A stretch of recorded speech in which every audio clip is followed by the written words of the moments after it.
জয়পুরে যে একটা ঘটনা হয়েছিল গতকালকে সিপিএমের উপর একটা হামলা, সিপিএমের হামলা হয়েছে, সিপিএম ওরা বলছে অ্যাকচুয়ালি তাদের নিজের সদলীয় লোকই হামলা করেছে।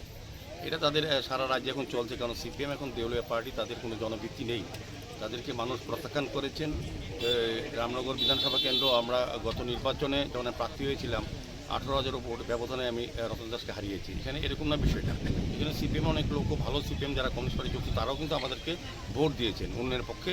আমাদের ডক্টর মানিক সাহা যে সরকার কাজ করছেন, মোদী সরকার যে কাজ করছেন, তাদের ভরসা রেখে মানুষকে ভোট দান করেছেন। কাজে এখানে তারা বিভ্রান্ত করার চেষ্টা করছে, তাদের দলীয় কুন্দল প্রকাশ্য এসে যাওয়াতে তারা ভারতীয় জনতা পার্টির উপর তারা দোষারোপ করছে। আলটিমেটলি তাদের ইনার ফাইট, যারা ওদেরকে আক্রমণ করে, জানি না কারা, আমার ঠিক জানা নেই, আমি শুনেছি করেছেন এবং তারা জানেন, রতন দাস এবং শুভাশিস গাঙ্গুলি তারা জানেন ওদের উপর কারা আক্রমণ করেছে। ওদের সিপিএমের লোক করেছে, যারা সিপিএম করত।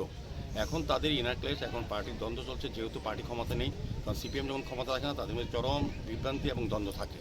এটাই বহিঃপ্রকাশ গতকালকে হয়েছে। এটাকে আমাদের ভারতীয় জনতা পার্টির সরকার এবং আমাদের দলকে কালিমুক্ত করার জন্য তাদের এটা বক্তব্য রাখা হচ্ছে।